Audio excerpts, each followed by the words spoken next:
ሰላም ዲናችሁ በያላችሁበት ሁሉ ነገር ሰላም ነው። አሸይና አንድ ይወላችሁ እሙኝላችሁ አለ ቢስጭስ ጎንዱል ወራች ላይክ እና ሼር ያደረጋችሁ ሐሳቦቻችን ለብዙዎች አካፍሉም። ለዚህን ከልቤ አመሰግናችኋለሁ።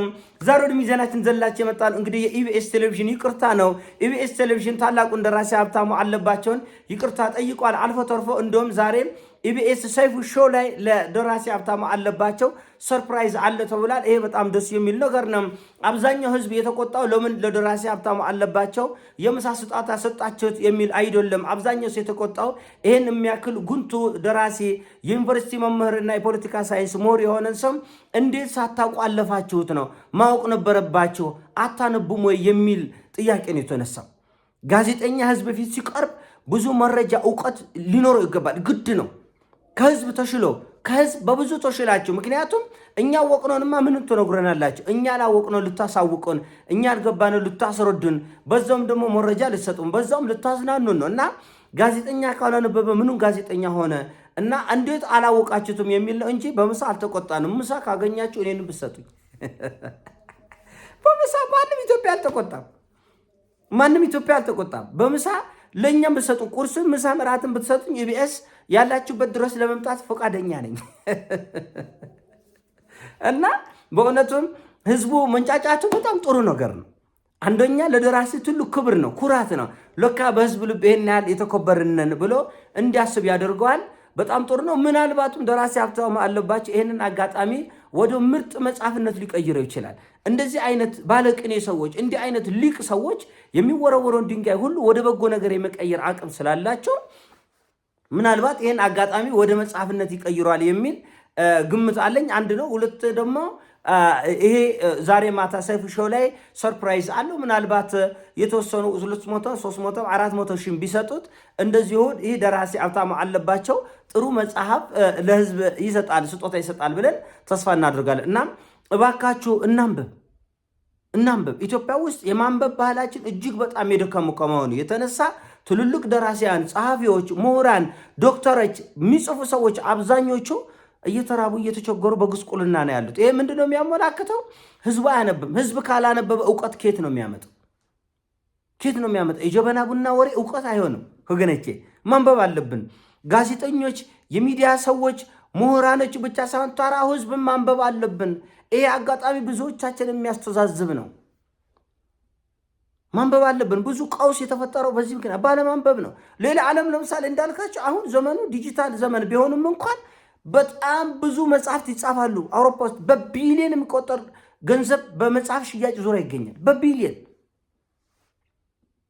በመጽሐፍ ህትመት ዙሪያ $ቢሊየን ነው የሚሽከረከረው። ለምን? ማዕት ጸሐፊዎች አሉ። ከእውቀታቸው ከልምዳቸው ለህዝብ ያካፍላሉ። ህዝቡ ያነባል፣ ሀሳቡን ይለውጣል፣ ያሻሽላል፣ ያድጋል። እናንበብ ወገኖቼ። እዚህ ውስጥ ዝብት ውስጥ የወደቀው ቴሌቪዥን ጣቢያው ብቻ ሳይሆን እንደ ህዝብም ነው። የማንበብ ባህላችን በጣም የደከመ ነው። በጀበና ቡና ወሬ የተጠመድን ይመስለኛል ብዙዎቻችን። እና ከዚህ ጀበና ቡና ከተጠመድንበት ወጥተን ስለ ዓለም ማንበብ አለብን። እውቀታችን አድማሱ ሶፋ ማለት መቻል አለበት። እና አጋጣሚ ለደራሲ ሀብታሙ አለባቸው በጎ ነው፣ ጥሩ ነው።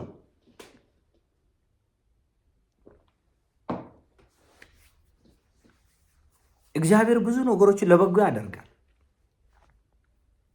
ብዙ ነገሮችን ሳይወድ በግድ ነው። በነገራችን ላይ ኢቢኤስ ቴሌቪዥን አጋጣሚው ይሄ በመፈጠሩ አንድ የህዝብ ቁጣ በመቀስቀሱ ነው ይሄን ለማረጋጋት ይወጣው እንጂ ለምሳሌ ይሄ ሰው በዚህ ቀረጻ አጋጣሚ ባይገባ እሱን ተከትሎ ህዝቡ ጩኸትና ሁኮት ባያስነሳ ኖሮ አሁን ዛሬ ማታ ሊሰጠው ያሰበውን ሰርፕራይዝ ይሰጠው ነበር ወይ ብላችሁ ስትጠይቁ እኔ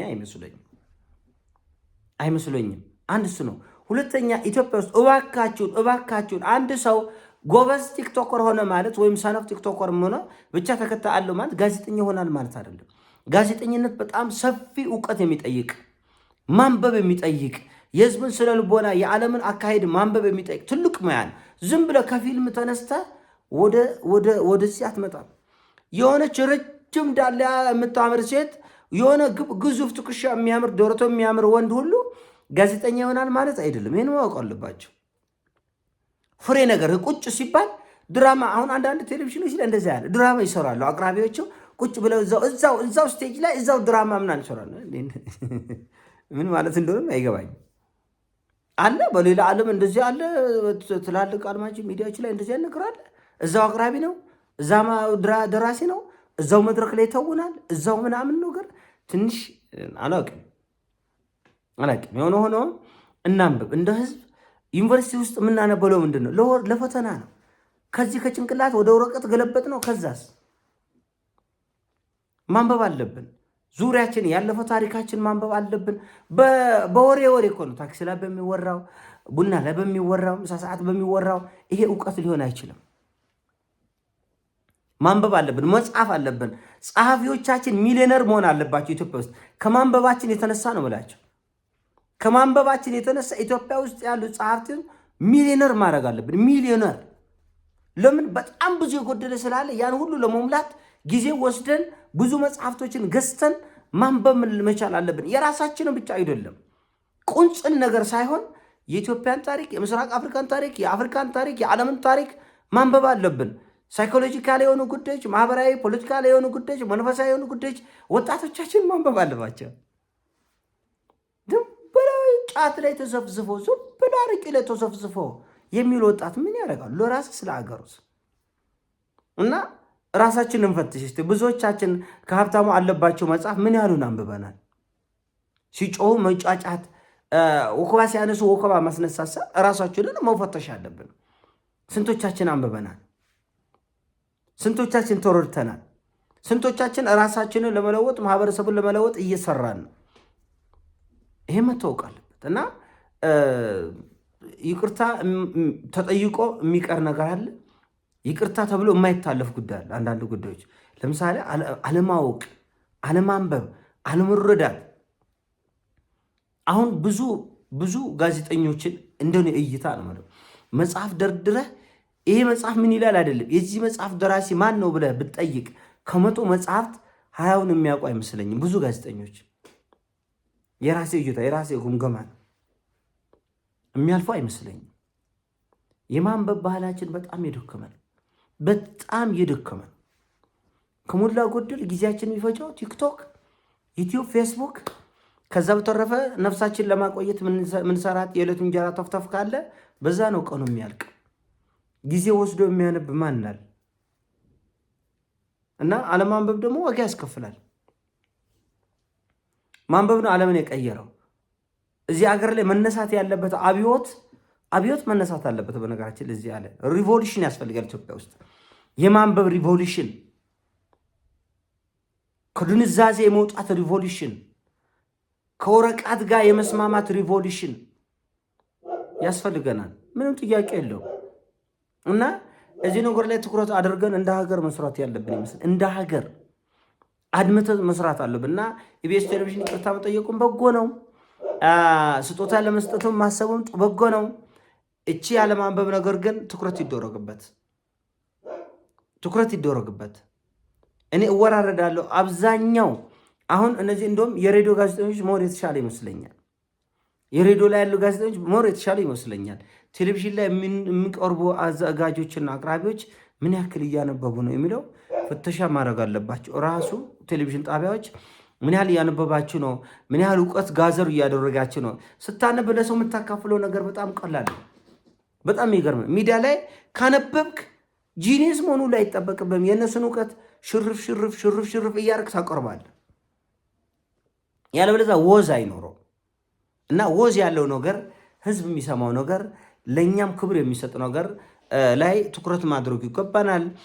እዛ ላይ ነው ህዝብ ቅሬታ የተፈጠረው። እንደ ህዝብም ችግር አለብን። እውነት ለመናገር ሁላችን የማንበብ ባህላችን በጣም ደካማ ነው እና በአመት ውስጥ 10 መጽሐፍ እንኳን ገዝቶ ማንበብ፣ በወር ውስጥ አንዱ መጽሐፍ ለማንበብ መሞከር ያስፈልጋል። የእንትን ጌጥ አይደለም፣ የመደርደሪያ ጌጥ አይደለም። መጽሐፍ እውቀት የታጨቀ ነው። ታሪካችን፣ ባህላችን ቁጭት ያድርብሃል። ሌላ ዓለም በቃ መጽሐፍ ነው። በቃ መጽሐፍ ለምሳሌ በጣም መጽሐፍ ከመወደድ የተነሳ በወረቀት ባታገኘው አማዞን ላይ ይሸጣል። $1 ቢሊዮን ነው ግብይት ያለው የአማዞን ላይ ያለ መጽሐፍ ማለት። ሰው ያነባል። በቃ የኔ ጌታ ያነባል ነው የምልህ። እኛ ግን ምን ያህል ላይ እንዳለን ራስን መፈተሽ ያስፈልጋል። ምን ያህል ትውልድንም ጋዜጦች ኢትዮጵያ ውስጥ በምን ያህል መጠን ነው የሚመረቱት? ይነበባሉ ወይ? መጽሔቶች ይነበባሉ ወይ?